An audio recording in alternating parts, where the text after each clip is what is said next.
હવે આપણે પ્રવેગ માટે થિયરી ભણીશું। પ્રવેગ કોને કહીશું?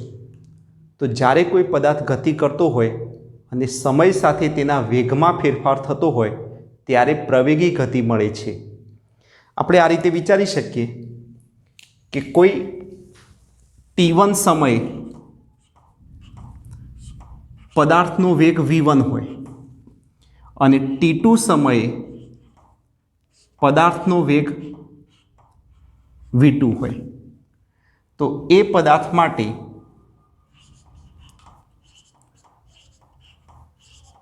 સરેરાશ પ્રવેગ, જેને આપણે આ રીતે કહી શકાય, પ્રવેગને એક્સેલરેશન અંગ્રેજીમાં ઓળખવામાં આવે છે। સરેરાશ પ્રવેગ a બાર બરાબર વેગમાં થતો ફેરફાર એટલે આપણે v2 માઇનસ v1 અને સમયમાં થતો ફેરફાર એટલે t2 માઇનસ t1 એટલે સમયગાળો તરીકે ઓળખવામાં આવે છે। વેગમાં થતા ફેરફારને ડેલ્ટા વી અને સમયગાળાને ડેલ્ટા ટી સંજ્ઞા આપીએ તો આને આપણે સરેરાશ પ્રવેગ તરીકે ઓળખીએ છીએ। અને સરેરાશ પ્રવેગની વ્યાખ્યા લખવી હોય તો સરેરાશ પ્રવેગની વ્યાખ્યા આપણે આ રીતે લખી શકશું કે વેગમાં થતા ફેરફાર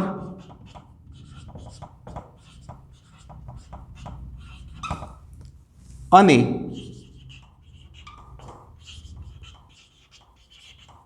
સમયગાળાના ગુણોત્તરને આપેલા સમયગાળા માટે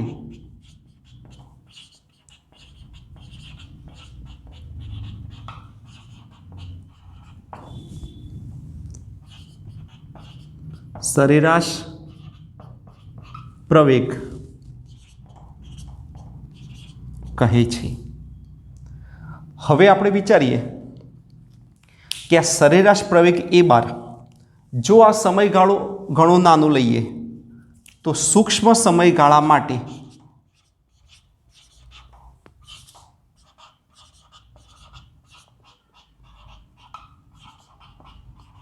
આપણે જાણીએ છીએ સમયગાળો સૂક્ષ્મ લેવા માટે limit delta T tends to 0 લેતા આ વાત આગળની થિયરીમાં પણ આવી ગઈ છે। અને સમયગાળો સૂક્ષ્મ લઈએ તો એ વખતે આપણને સરેરાશની જગ્યાએ તત્કાલીન અથવા તાક્ષણિક પ્રવેગ મળશે।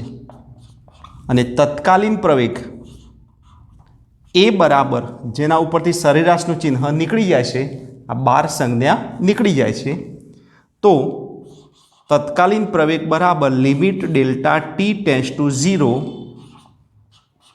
Delta V by delta T.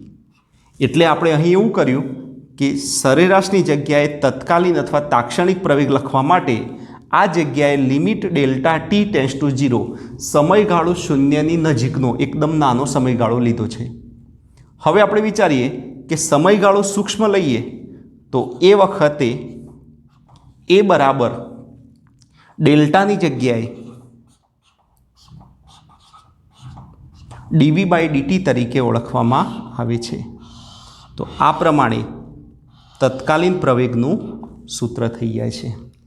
હવે આ સૂત્ર પ્રમાણે આટલું જે પદ છે ડી બાય ડીટી, આટલા પદને આપણે સમયની સાપેક્ષે વિકલન તરીકે ઓળખશું। અને વી એટલે વેગનું સમયની સાપેક્ષે વિકલનને પણ પ્રવેગ અથવા તત્કાલીન પ્રવેગ તરીકે ઓળખવામાં આવે છે। વેગનું સમયની સાપેક્ષ વિકલનને તત્કાલીન પ્રવેગ તરીકે ઓળખવામાં આવે છે। હવે આપણે પ્રવેગનો એકમ આ રીતે લખી શકીએ, વેગનો એકમ હતો મીટર પર સેકન્ડ અને છેદમાં સમય છે એટલે અહીં પ્રવેગનો એકમ થશે મીટર પર સેકન્ડ સ્ક્વેર। એનું પારિમાણિક સૂત્ર આપણે આ રીતે લખશું, દળનું કોઈ પરિમાણ નથી તો m0, મીટર એટલે અંતરનું એક પરિમાણ L1 અને સેકન્ડ સ્ક્વેર એટલે સમય માટે અંશમાં લખીશું t-2. હવે પ્રવેગ એ સદિશ રાશિ છે એટલે પ્રવેગની અંદર મૂલ્ય અને દિશા બંનેનો સમાવેશ થયેલો છે. આપણે આ રીતે વિચારશું કે જો વેગનું મૂલ્ય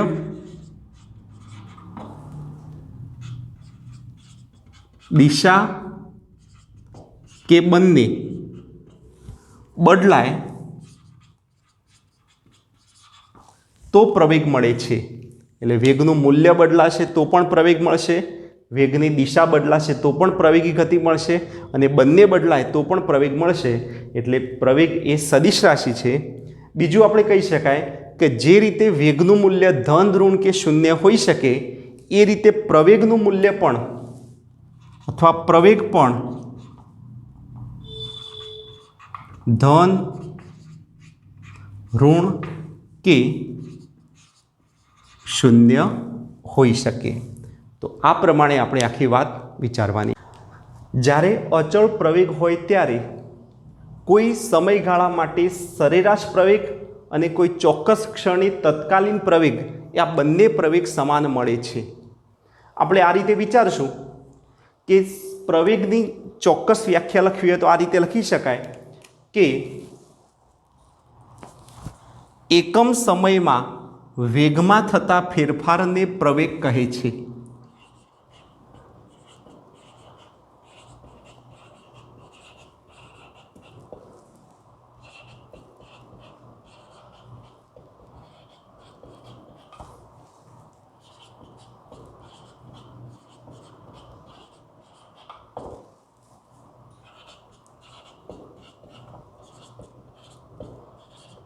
તો આ પ્રમાણે પ્રવેગની ચોક્કસ વ્યાખ્યા લખી શકાય.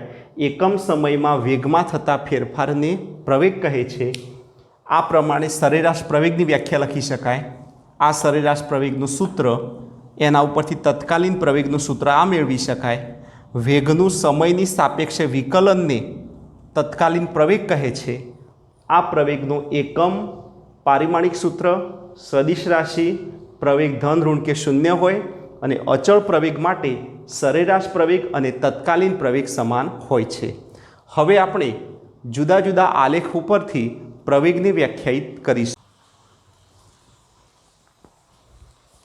V વિરુદ્ધ ટીના આલેખ. હવે આપણે ધ્યાન આપશું કે V વિરુદ્ધ ટીના સુરેખ આલેખનો ઢાળ બરાબર સરેરાશ પ્રવેગ. V વિરુદ્ધ ટીના આલેખમાં વક્ર આલેખના કોઈપણ બિંદુએ દોરેલો સ્પર્શક બરાબર તત્કાલીન પ્રવેગ અને V વિરુદ્ધ ટીના આલેખમાં નીચે ઘેરાતા ભાગનું ક્ષેત્રફળ બરાબર સ્થાનાંતર. તો આપણે આ ત્રણ વાતો ધ્યાનમાં રાખીશું. આલેખનો ઢાળ બરાબર સરેરાશ પ્રવેગ, આલેખને દોરેલા સ્પર્શકનો ઢાળ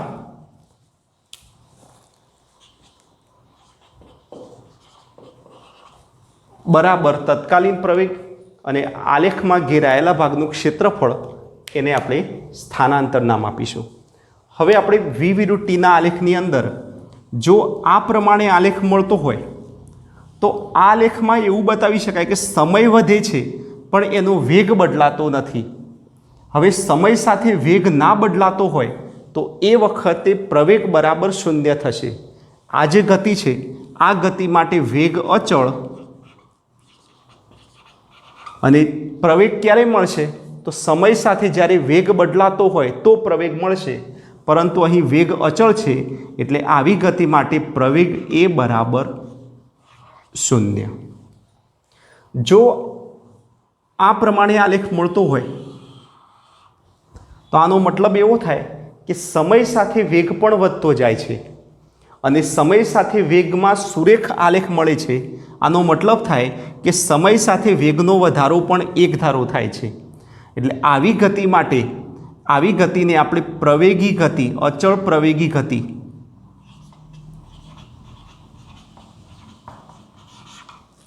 અને આવા પ્રવેગ અહીં પ્રવેગનું મૂલ્ય ધન મળશે. હવે આપણે એક વાત આની અંદર વિચારી લઈએ કે આ આલેખનો ઢાળ શોધવો હોય તો કોઈ પણ બે બિંદુ વચ્ચે આ રીતે બતાવી શકાય.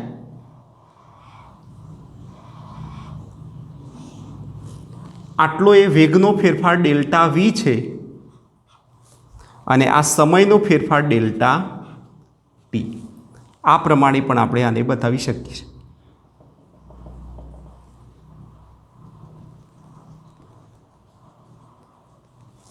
આ ડેલ્ટા ટી અને આ ડેલ્ટા વી. તો સરેરાશ પ્રવેગને ડેલ્ટા વી છેદમાં ડેલ્ટા ટી, અને જો આ ખૂણો થીટા હોય તો ટેન થીટા બરાબર સામેની બાજુ ભાગ્યા પાસેની બાજુ. સામેની બાજુ ડેલ્ટા વી અને પાસેની બાજુ ડેલ્ટા ટી, તો આને ટેન થીટા તરીકે પણ ઓળખવામાં આવે છે. તો આપણે આનો જે ઢાળ શોધીશું એ ઢાળને જ સરેરાશ પ્રવેગ, ત્યાર પછી એને delta V by delta T અને એને ટેન થીટા તરીકે પણ ઓળખવામાં આવે છે. હવે જો આ પ્રમાણે આલેખ મળતો હોય તો આનો મતલબ એવો થાય છે કે સમય સાથે વેગમાં ઘટાડો થાય છે અને આના માટે પ્રવેગ અચળ મળશે, પણ એ પ્રવેગ ઋણ મળશે. હવે આપણે આ પ્રમાણે આલેખ વિચારીએ.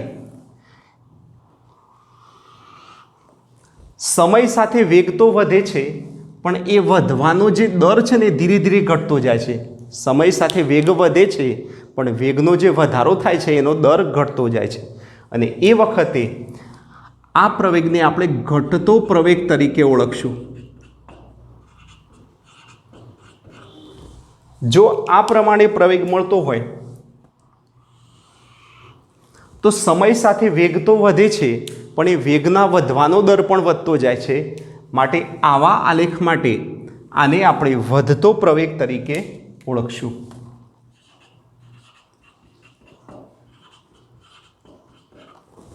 અને જો આપણે આ પ્રમાણે આલેખ વિચારીએ, જો કે સમય સાથે આ રીતે આલેખ શક્ય નથી, છતાં પણ આ પ્રમાણે આલેખ દોરીએ તો આનો મતલબ એવો થાય કે સમય બદલાતો નથી, પણ એ સમય માટે વેગનું મૂલ્ય વધતું જાય છે.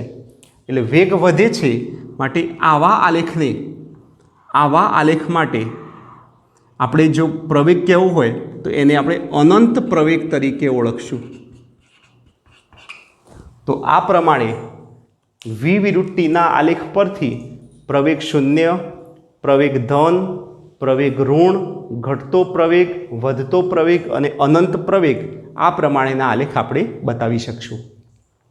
હવે આપણે એક્સ વિરુદ્ધ ટીના આલેખનો વિચાર કરીએ તો એક્સ એટલે સ્થાન.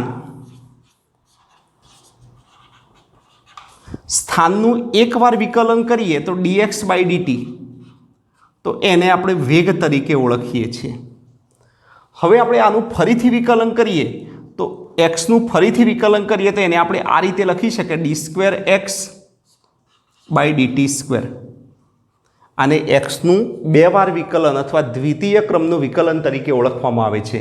અને એક્સનું જ્યારે ફરીથી વિકલન કરીએ ત્યારે આપણે એને પ્રવેગ તરીકે ઓળખવામાં આવે છે.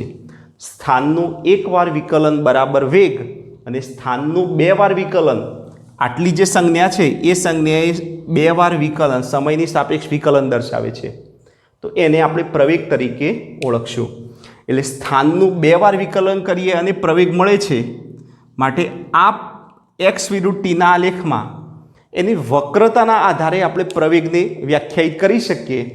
તો જો આ પ્રમાણે આલેખ મળતો હોય તો આ એક વક્ર આલેખ તરીકે ઓળખશું. ઉપરથી જોઈએ તો આ જે સપાટી છે, ઉપરથી જોઈએ તો એ અંતર્ગોળ સપાટી છે, અને ઉપરથી અંતર્ગોળ સપાટી દેખાતી હોય તો આવા વક્ર માટે એ પ્રવેગને આપણે ધન પ્રવેગ તરીકે ઓળખશું. એ બિંદુ માટે ધન પ્રવેગ મળશે. એ પ્રમાણે જો આ પ્રમાણે વક્ર મળતો હોય એક્સ વિરુદ્ધ ટીના આલેખમાં, તો ઉપરથી જોઈએ તો આ જે સપાટી છે એ સપાટી બહિગોળ સપાટી મળે છે, અને આવી સપાટી માટે આપણે આ બિંદુ માટે કોઈ બિંદુ અથવા કોઈ સમયે પ્રવેગ લઈએ તો એ પ્રવેગ ઋણ પ્રવેગ મળશે.